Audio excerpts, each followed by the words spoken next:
장례식장 복도 끝에서 한 남자가 걸어왔을 때 은영의 심장이 멈추는 것 같았다. 아니, 정확히는 40년 전으로 돌아가 다시 뛰기 시작한 것 같았다. 남편 준호의 영정 앞에는 국화향이 가득했고 은영은 상주석에 앉아 조문객들의 절을 받고 있었다. 그런데 저 남자는 저 남자만은 달랐다. 고인의 명복을 빕니다. 조문객들의 인사가 계속 이어졌다. 힘내세요, 사모님. 은영은 고개를 숙이며 답례했다. 35년을 함께한 남편이 암으로 세상을 떠난 지 이틀째였다. 슬프지 않은 건 아니었다. 다만 예상했던 이별이었고 어쩌면 그 때문에 더 담담했는지도 몰랐다. 준호는 좋은 남편이었다. 성실했고 가정에 충실했으며 은영에게 늘 예의 바른 사람이었다. 하지만 딱 거기까지였다. 사업에 몰두하느라 대화는 늘 부족했고 손을 잡는 일도 드물었으며 은영의 마음을 들여다보는 일은 더욱 없었다. 그래도 은영은 불평하지 않았다. 이것이 결혼이고 이것이 어른의 삶이라고 생각했다. 그런데 지금 저 남자가 영정 앞에 섰다. 회색 정장을 입은 60대 초반의 남자였다. 키가 크고 어깨가 넓었으며 백발이 섞인 머리카락이 단정하게 빗겨져 있었다. 그가 절을 하려다 은영을 보는 순간 그의 몸이 굳어졌다. 저 죄송합니다. 남자의 목소리가 떨렸다. 그는 영정 앞에 무릎을 꿇고 절을 올렸다. 그런데 이상했다. 절을 하는 그의 어깨가 미세하게 흔들리고 있었다. 울고 있는 것이었다. 은영은 당황했다. 남편의 장례식에 온 조문객 중 이렇게 우는 사람은 없었다. 가족들도 오랜 친구들도 직원들도 모두 슬픔을 절제하며 차분하게 예를 갖췄다. 그런데 이 남자는 마치 자신의 가장 소중한 사람을 잃은 것처럼 오열하고 있었다. 어머님, 저분은 누구세요? 옆에 앉아있던 딸 수진이 작은 목소리로 물었다. 은영은 고개를 저었다. 나도 모르겠구나. 하지만 은영의 가슴은 이상하게 두근거렸다. 저 남자의 뒷모습이 왠지 낯익은 것 같았다. 남자가 일어섰다. 그는 흰 손수건으로 눈가를 닦으며 은영에게 다가왔다. 그리고 은영과 눈이 마주치는 순간 그의 입술이 떨렸다. 너무 늦었네요. 정말 죄송합니다. 그의 눈빛에는 40년 전 누군가를 잃어버린 사람의 절망이 담겨 있었다. 은영은 숨이 멎는 것 같았다. 저 눈빛을 안다. 저 목소리를 안다. 저 사람이 눈물을 흘릴 때 미세하게 떨리는 입술의 모양까지 안다. 하지만 그럴 리 없었다. 40년 전 그 사람은 은영의 삶에서 완전히 사라졌다. 가난 때문에, 현실 때문에, 어쩔 수 없는 이별 때문에. 고인의 오래된 사업 파트너시래요. 조카가 작게 귓속말했다. 아버지랑 30년 넘게 일하신 분이라던데요. 은영은 고개를 끄덕였지만 시선은 그 남자에게서 떠나지 않았다. 남자도 마찬가지였다. 그는 은영을 보며 천천히 물러났고 조문객 무리 속으로 사라졌다. 그날 밤 은영은 잠을 이룰 수 없었다. 장례식장 안치실 옆 침대에 누워 천장을 바라보며 온갖 생각에 잠겼다. 저 남자가 정말 그 사람일까? 그렇다면 왜 지금까지 나타나지 않았을까? 그리고 왜 남편의 사업 파트너였다는 말을 들은 적이 없을까? 은영의 머릿속은 40년 전으로 돌아갔다. 18살의 봄, 고등학교 3학년 교실에서 처음 만난 그 소년. 도연이었다. 전학 온 첫날부터 여학생들 사이에서 화제였던 그 소년. 키가 크고 눈이 깊었으며 말수는 적었지만 웃을 때면 세상이 환해지는 것 같았던 그 소년. 도연은 은영의 옆자리에 앉았다. 처음 몇 주는 서로 말도 없이 지냈다. 하지만 어느 날 은영이 수학 문제를 풀다 한숨을 쉬자 도연이 조용히 공책을 가리키며 풀이를 알려줬다. 그렇게 시작된 대화는 점심시간으로, 학교시간으로, 주말로 이어졌다. 너는 꿈이 뭐야? 도연이 물었던 날을 은영은 기억했다. 학교 뒤 작은 언덕에 앉아 노을을 보던 날이었다. 글쎄, 평범하게 사는 거? 은영이 웃으며 대답했다. 행복한 가정 꾸리고 애들 낳고 그렇게 사는 거. 도연은 고개를 저었다. 그건 꿈이 아니라 바람이야. 꿈은 더 구체적이어야 해. 너만이 할 수 있는 거. 은영은 그때 처음 생각했다. 내가 정말 하고 싶은 게 뭘까? 도연과 함께 있으면 그런 질문들이 자연스럽게 떠올랐다. 내가 누구인지, 무엇을 좋아하는지, 어떤 사람이 되고 싶은지. 은영은 도연을 사랑했다. 그것만은 확실했다. 하지만 현실은 냉혹했다. 도연의 집은 가난했다. 아버지는 병으로 누워 계셨고 어머니는 새벽부터 밤늦게까지 식당에서 일했다. 도연도 학교가 끝나면 배달 아르바이트를 했다. 대학 진학은 꿈도 꿀 수 없었다. 미안해. 졸업식 날 도연이 말했다. 나 같은 놈이랑 있으면 너만 불행해질 거야. 은영은 울며 고개를 저었다. 그런 말 하지 마. 우리 함께 있으면 돼. 돈이 뭐가 중요해. 하지만 도연은 단호했다. 돈이 중요해. 세상은 그렇게 돌아가. 나는 네가 힘들게 사는 거 못 봐. 그렇게 헤어졌다. 도연은 공사판으로 떠났고 은영은 그의 소식을 전혀 들을 수 없었다. 편지를 써도 답이 없었고 찾아가려 해도 이미 이사를 간 뒤였다. 은영은 몇 년을 그를 기다렸지만 결국 부모님이 소개한 남자와 맞선을 봤다. 그 남자가 바로 준호였다. 준호는 안정적이었다. 사업을 하는 집안의 외아들이었고 은영에게 친절했으며 결혼 후에도 물질적으로 부족함 없이 살게 해줬다. 은영은 도연을 잊으려 애썼다. 아이를 낳고 집안일에 몰두하고 준호의 사업을 돕고 그렇게 40년을 살았다. 그런데 도연이 남편의 장례식장에 나타났다. 그것도 사업 파트너로. 다음 날 아침 은영은 장례식장 로비에서 도연을 다시 봤다. 그는 창가에 서서 밖을 바라보고 있었다. 은영은 천천히 다가갔다. 저기요. 은영의 목소리에 도연이 돌아봤다. 그의 눈이 커졌다. 혹시. 은영은 떨리는 목소리로 물었다. 고등학교 때 장은영 맞죠? 도연의 얼굴이 일그러졌다. 그는 고개를 끄덕이며 눈물을 흘렸다. 은영아. 미안해. 정말 미안해. 은영의 다리에 힘이 풀렸다. 옆 의자에 주저앉으며 손으로 얼굴을 가렸다. 당신이 정말 도연이가 맞아? 도연도 은영 앞에 앉았다. 그는 손수건을 꺼내 은영에게 건넸다. 응. 나야. 은영아, 나 정말. 왜 지금까지 나타나지 않았어? 은영이 물었다. 왜 연락도 없었어? 나 얼마나 기다렸는데? 얼마나 울었는데? 도연은 고개를 숙였다. 미안해. 내가 너한테 다가갈 자격이 없다고 생각했어. 넌 행복하게 사는데 내가 나타나서 뭐 하겠어. 어떻게 알았는데? 내가 행복한지 아닌지. 은영의 목소리가 높아졌다. 너네 옆에 있지도 않았잖아. 어떻게 안다고 그래? 도연은 입술을 깨물었다. 준호 형이 알려줬어. 은영은 숨이 멎었다. 뭐라고? 도연은 천천히 이야기를 시작했다. 우연이었어. 10년 전쯤 어느 건설 현장에서 준호 형을 만났어. 나는 그때 중경 건설사 이사였고 준호 형은 발주처 대표였지. 처음엔 서로 몰랐어. 그런데 술자리에서 이야기하다 보니 준호 형 부인이 너라는 걸 알게 됐어. 그래서? 은영의 목소리는 차가웠다. 도연은 고통스러운 표호로 계속했다. 나는 그날 집에 가서 밤새 울었어. 네가 행복하게 산다는 게 다행이면서도 동시에 너무 아팠어.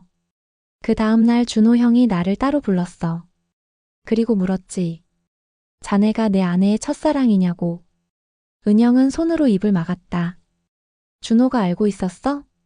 도연은 고개를 끄덕였다. 응. 은영이 네가 가끔 잠꼬대로 내 이름을 부른다고 했어. 결혼 초기에는 자주 그랬대. 그래서 준호 형이 사람을 시켜 알아봤대. 너의 과거를. 은영은 충격의 말을 잇지 못했다. 준호가 알고 있었다. 40년 동안 단 한 번도 그 이야기를 꺼내지 않았지만 남편은 알고 있었다. 그래서 어떻게 된 거야? 너희가 사업 파트너가 됐다고? 도연은 창밖을 바라봤다. 준호 형이 제안했어. 같이 일하자고. 처음엔 이상했지. 왜 아내의 옛 남자와 일을 하려는지. 근데 준호 형은 이렇게 말했어. 나는 은영이를 행복하게 해주고 싶은데 어떻게 해야 할지 모르겠네. 자네가 은영이를 어떻게 사랑했는지 알려주게. 그럼 내가 배우겠네. 은영의 눈에서 눈물이 흘러내렸다. 준호가 그런 말을 했다니. 평생 감정 표현이 서툴렀던 그 남자가. 준호 형은 좋은 사람이었어. 진심으로 너를 사랑했어. 근데 표현을 못했을 뿐이야. 나한테 자주 물었어. 은영이가 좋아할 만한 게 뭘까? 은영이는 요즘 어떤 생각을 할까? 도연은 은영을 바라봤다. 나는 준호 형한테 말했어. 형님 그냥 물어보세요. 은영이한테 직접 물어보시면 돼요 라고. 근데 준호 형은 고개를 저었어. 나는 그게 안 돼. 서툴러서 말이야. 근데 자네 이야기를 들으면 조금은 알 것 같아라고 했어. 은영은 울음을 참지 못했다. 준호는 그렇게 자신을 사랑하고 있었다. 서툴지만 진심으로. 그래서 20년 동안 우리는 함께 일했어. 준호 형은 내 소식을 너한테 전하지 말라고 했어. 네가 평온하게 사는 게 중요하다고. 내가 나타나면 내 마음이 혼란스러워질 거라고. 바보야. 은영이 울며 말했다. 둘 다 바보야. 왜 나한테 물어보지 않고 혼자 결정해? 도연은 쓸쓸하게 웃었다. 미안해. 우리가 내 마음을 진짜로 물어본 적이 없었지. 침묵이 흘렀다. 장례식장 복도에는 사람들이 오가고 어디선가 슬픈 음악이 흘러나왔다. 은영은 손수건으로 눈물을 닦으며 물었다. 너 결혼은 안 했어? 도연은 고개를 저었다. 못했어. 아니, 안 했어. 왜?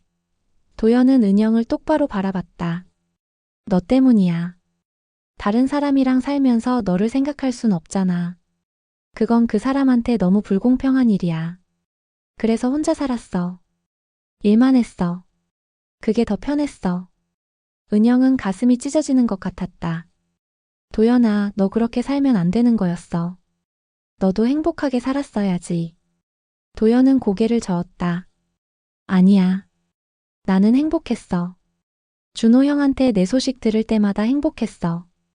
네가 건강하다는 것, 아이들이 잘 컸다는 것, 네가 웃었다는 것. 그걸로 충분했어. 은영은 더 이상 말을 할 수 없었다. 두 남자가 자신을 그렇게 사랑하고 있었다는 사실이, 그리고 자신은 그 사실을 전혀 몰랐다는 것이 너무 슬펐다.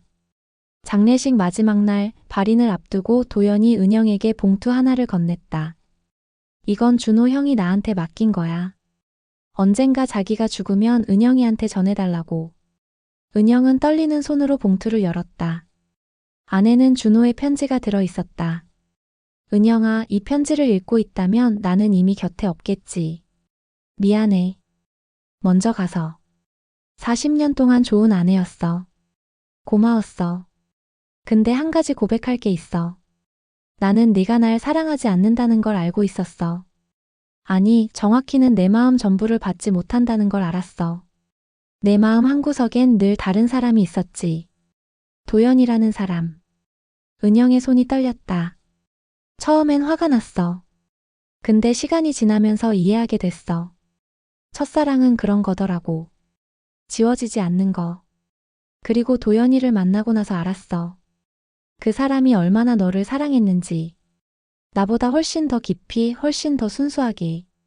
그래서 결정했어. 도연이를 곁에 두기로. 이상하지? 아내의 옛 남자를 옆에 두다니. 근데 그렇게 하니까 네가 조금 더 이해됐어. 네가 왜 가끔 먼 곳을 바라보는지, 왜 봄이 오면 슬퍼 보이는지, 왜 옛날 노래를 들으면 눈물을 글썽이는지. 은영아, 나는 네가 행복했으면 좋겠어. 내가 못 채워준 그 마음까지 누군가 채워줄 수 있다면 받아들여. 도연이는 좋은 사람이야. 평생 너만 기다렸어. 그 사람한테 기회를 줘. 아니, 너 자신한테 기회를 줘. 다시 사랑할 수 있는 기회를. 이 나이에도 가슴이 뛸 수 있다는 걸 느낄 수 있는 기회를. 죄책감 가질 필요 없어. 이건 내 마지막 부탁이야. 내 아내였던 시간은 끝났어. 이제 다시 너 자신으로 살아. 은영이로 살아. 누군가의 아내가 아니라 장은영이라는 한 사람으로. 사랑해, 은영아. 고마웠어. 편지를 다 읽은 은영은 준호의 영정 앞에 무릎을 꿇었다. 그리고 한참을 울었다. 옆에 선 도연도 함께 눈물을 흘렸다. 두 사람은 준호에게 마지막 인사를 했다. 발인이 끝나고 한 달이 지났다. 은영은 매일 남편이 사진 앞에 앉아 이야기를 나눴다. 여보, 나 어떻게 해야 할까요? 도연이가 연락이 왔어요. 커피 한잔 하자고. 나 가봐도 될까요? 대답은 없었지만 은영은 준호가 미소 짓고 있는 것 같았다. 은영은 도연을 만났다. 작은 카페에서 마주 앉았을 때 서로 한참 말이 없었다. 어색하네. 은영이 먼저 말했다. 도연이 웃었다. 응. 40년 만이니까. 우리 이제 예순인데 다시 시작할 수 있을까? 은영이 물었다. 도연은 은영의 손을 잡았다. 주름진 손이었지만 따뜻했다. 나는 서두르지 않을게. 그냥 내 옆에 있을게. 네가 웃을 수 있도록. 네가 외롭지 않도록. 그것만으로도 나는 행복해. 그날 이후 두 사람은 천천히 가까워졌다. 일주일에 한 번 만나 산책을 하고 차를 마시고 이야기를 나눴다. 40년의 공백을 채우기에는 시간이 부족했지만 서두르지 않았다. 은영은 도연에게 물었다. 나 이래도 돼? 남편이 죽은 지 몇 달 안 됐는데. 도연은 고개를 끄덕였다. 준호 형이 허락했잖아. 아니, 오히려 바랐잖아. 어느 가을날 은영과 도연은 함께 준호의 묘지를 찾았다. 두 사람은 국화꽃을 놓고 절을 올렸다. 형님, 은영이 잘 모시겠습니다. 도연이 말했다. 은영도 조용히 말했다. 여보, 고마워요. 나 때문에 평생 힘들었죠? 이제 편히 쉬세요. 나도 이제 행복하게 살게요. 집으로 돌아오는 길 도연이 은영의 손을 꼭 잡았다. 은영아, 우리 이제 진짜 시작해도 될까? 은영은 고개를 끄덕였다. 응. 천천히. 우리 나이에 맞게. 두 사람은 손을 잡고 걸었다. 40년의 기다림, 그 긴 세월이 이 손 안에 담겨 있었다. 은영의 딸 수지는 처음엔 반대했다. 엄마, 아빠 돌아가신 지 얼마 안 됐잖아요. 세상 사람들이 뭐라고 하겠어요? 하지만 은영은 단호했다. 딸아, 엄마도 이제 내 인생 살고 싶어. 아빠는 이해할 거야. 아니, 아빠가 원한 일이야. 수지는 결국 어머니의 결정을 받아들였다. 그리고 도연을 만나본 후 마음이 바뀌었다. 엄마, 저분 눈빛이 달라요. 엄마를 정말 사랑하는 게 보여요. 1년이 지났다. 은영과 도연은 작은 결혼식을 올렸다. 가족들만 모인 소박한 자리였다. 은영은 하얀 원피스를 입었고 도연은 네이비 정장을 입었다. 두 사람이 서로의 손을 잡았을 때 참석한 모든 사람이 울었다. 40년을 기다린 사랑이 마침내 이루어지는 순간이었다. 신혼여행은 제주도로 갔다. 바닷가를 걸으며 도연이 물었다. 후회 안 해? 은영은 고개를 저었다. 전혀. 이제야 진짜 내 인생을 사는 것 같아. 도연이 은영을 꼭 안았다. 나도 그래. 40년을 기다린 보람이 있어. 그날 밤 호텔 방에서 은영은 창밖을 바라보며 생각했다. 준호가 자신에게 준 마지막 선물은 바로 이 자유였다. 다시 사랑할 수 있는 용기였다. 은영은 하늘을 올려다보며 속삭였다. 여보, 고마워요. 정말 고마워요. 이제 은영은 매일 아침 행복하게 눈을 뜬다. 옆에서 자고 있는 도연을 보며 미소 짓는다. 예순이 넘어 찾은 사랑이지만 어쩌면 가장 진실한 사랑인지도 몰랐다. 모든 것을 잃고 모든 것을 견디고 그래도 남은 사랑. 어느 봄날 벚꽃이 흩날리는 공원을 걸으며 도연이 물었다. 은영아, 행복해? 은영은 고개를 끄덕였다. 응. 정말 행복해. 이 나이에 이런 기분을 느낄 줄 몰랐어. 도연이 은영의 손을 꼭 잡았다. 나도 그래. 매일 꿈인 것 같아. 두 사람은 벤치에 앉아 벚꽃을 바라봤다. 은영은 생각했다. 사랑은 나이로 끝나는 상계속기 아니구나. 멈춘 줄 알았던 내 삶은 다시 시작되고 있었구나. 그리고 이 새로운 시작은 누군가의 희생과 사랑 위에 세워진 것이구나. 도연아. 은영이 말했다. 우리 매일 행복하자. 남은 시간이 얼마나 될지 모르지만 하루하루 소중하게 살자. 도연은 은영을 안으며 대답했다. 그래. 우리 이제 시작이야. 40년을 기다렸으니까 남은 시간은 단 하루도 허투루 보내지 말자. 그렇게 두 사람은 봄날의 벚꽃 아래 앉아 있었다. 손을 꼭 잡은 채로.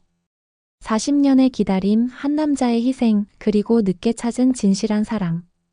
이 모든 것이 지금 이 순간 벚꽃처럼 아름답게 피어나고 있었다.